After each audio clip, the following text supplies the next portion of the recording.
Sandra Garner.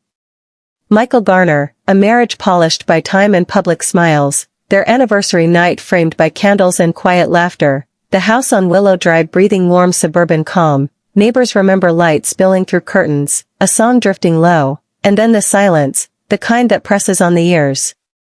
Sandra last seen alive at 9:12 p.m.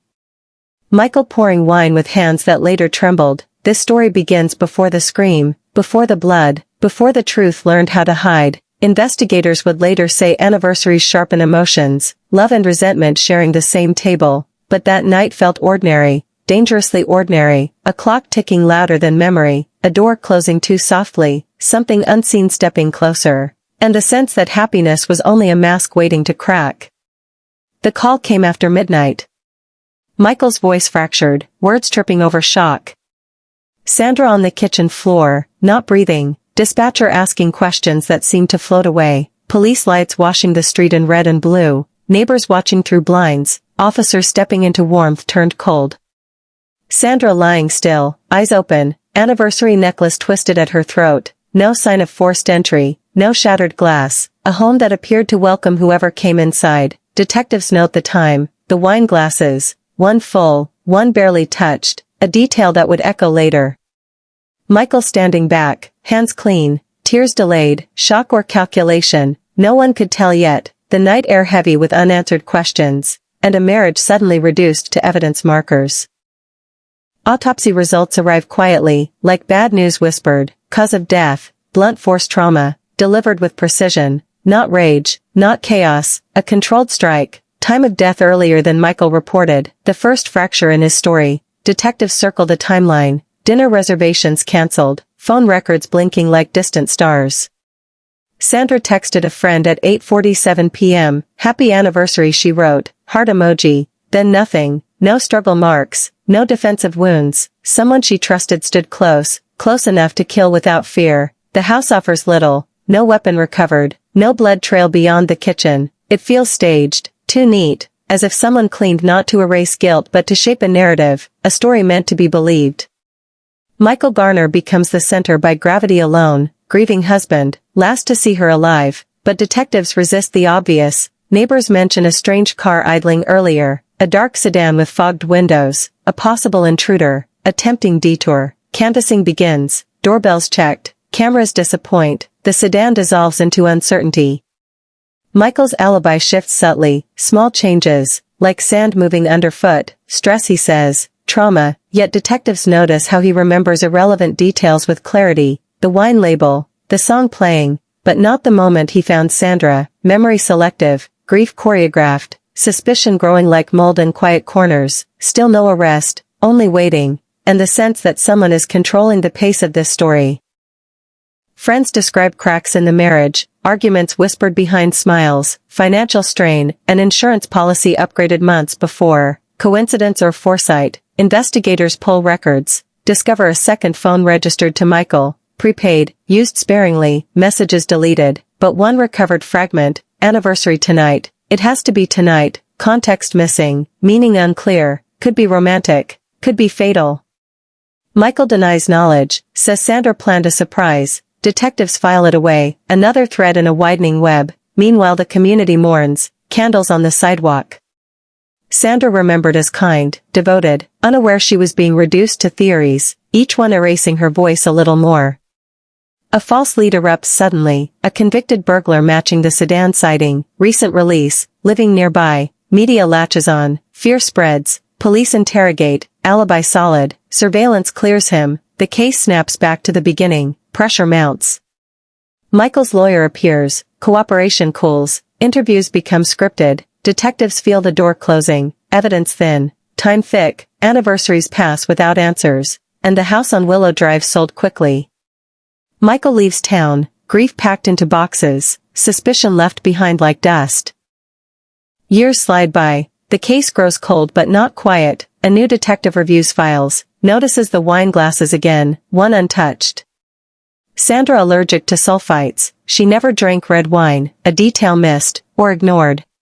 Michael poured for one, not two, another crack, insurance payout processed within weeks, no delays, no disputes, grief efficient. The second phone pings a tower near the house at the revised time of death, contradicting Michael's claim he was showering. The past begins to breathe again, slowly, deliberately, as if waiting for someone patient enough to listen.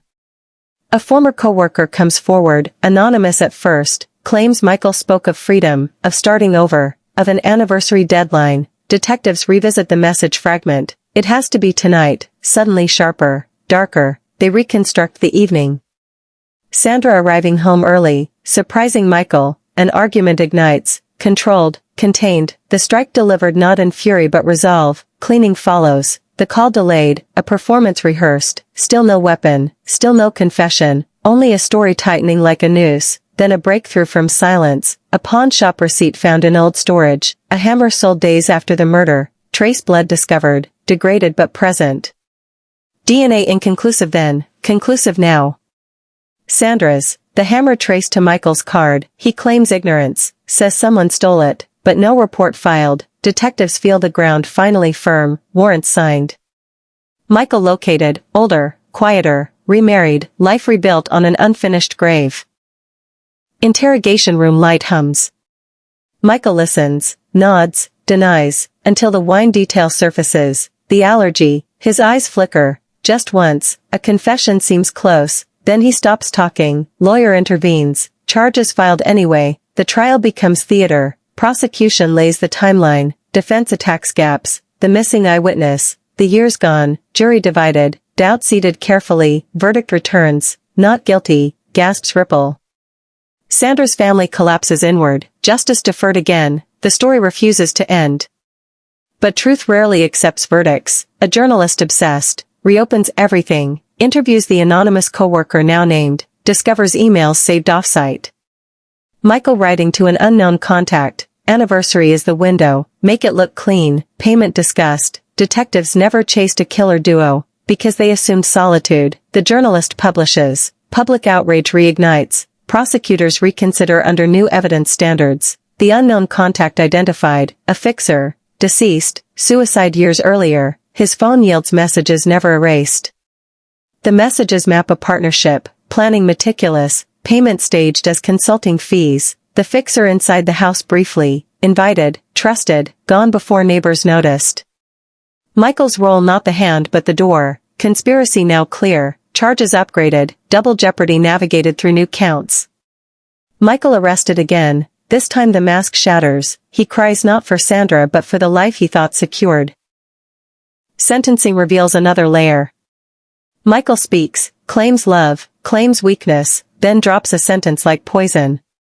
Sandra knew, she threatened to expose everything, the courtroom stills, expose what? Investigators lean forward, the story stretches again, even now, even here. Files unsealed. Sandra had discovered offshore accounts, shell companies, fraud tied to the fixer. Michael laundering money for years, the anniversary chosen because the books would close. The past erased with her, murder not personal but strategic, love sacrificed to secrecy, the audience realizes the motive was never rage, it was silence. Sandra's memory reframes, not victim of passion, but obstacle to crime, her kindness weaponized against her, trust exploited, detectives admit bias slowed them, the suburban calm fooled everyone, evil wore routine well, the case becomes cautionary, about ignoring quiet signs. Letters from prison surface. Michael writing calmly, regret absent, he speaks of efficiency, of inevitability, the tone chills, psychologists weigh in, call it compartmentalization, a mind that files murder beside dinner plans, the anniversary not symbolic of love but of closure, a date circled long before candles were lit. Sandra's family establishes a foundation, her name attached to vigilance, to listening closer, to believing discomfort, the house on Willow Drive demolished, yet the night lingers. Neighbors still avoid the sidewalk, silence remembers. As the documentary closes, viewers think they understand, a husband, a fixer, greed, but one final document appears. Sandra's draft email, unsent, addressed to Michael, subject line. I forgive you, she planned to leave quietly, to expose nothing, the threat never existed. The devastating truth settles. Sandra was already gone in spirit. Michael killed a woman who posed no danger, no ultimatum, no deadline, the anniversary night murder was not necessity, it was impatience, a crime committed because waiting felt inconvenient, and that revelation, colder than guilt, redefines everything, leaving only one question echoing in the dark: how many lives end not from hate, but from someone else's hurry?